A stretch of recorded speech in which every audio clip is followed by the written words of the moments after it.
nag-uusok-usok na siya, titingnan natin. Lapit mo rin.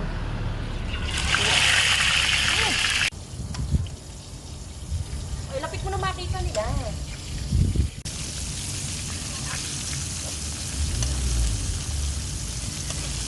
Nakaprito ng fried chicken.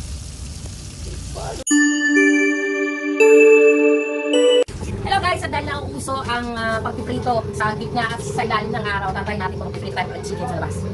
Papainit muna tayo ng kawali.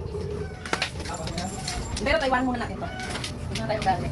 Toast palagay natin. Ito muna kawali, papainit muna tayo.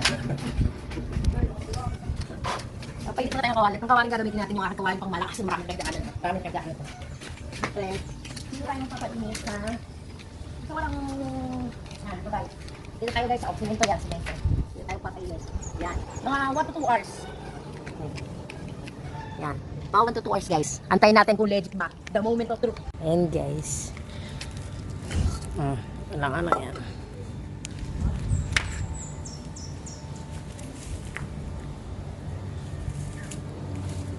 Antayin natin siya. 1 to 2 hours. Ayan guys.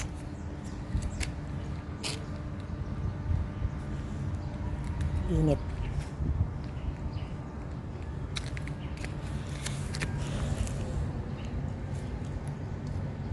Di pa. Dahil nga medyo mainit na yung kawali, ilalabas ko na nga itong mga chicken na minarinade nga ni Habibi. Sa sobrang init sa labas, hindi lang chicken na maluluto, pati ang balat ko. Char. At nang i-check ko nga itong kawali, medyo mainit-init na. Kaya naman ilalagay ko na ang mantika para mas mainit at uminit pa talaga bago ko nga ilagay ang chicken or ang manok. Hindi ko alam kung anong kalalabasan ng mga pinagagagawa kong to. Dahil nag-uusok-usok na siya, titingnan natin. Lapit mo rin.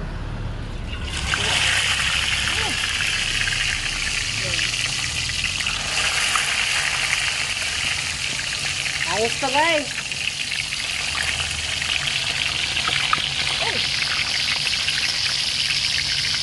Tignan mo ko, ibigyan mo din ako. Para kita nila, isama mo ako.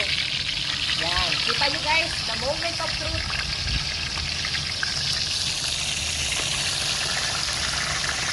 Tapos yung video nito. O, diba?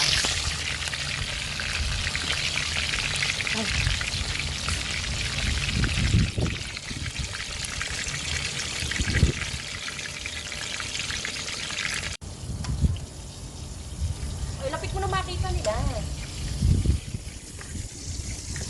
Sobrang init na talaga guys. Oh, tutok mo dito. Pero makapit mo.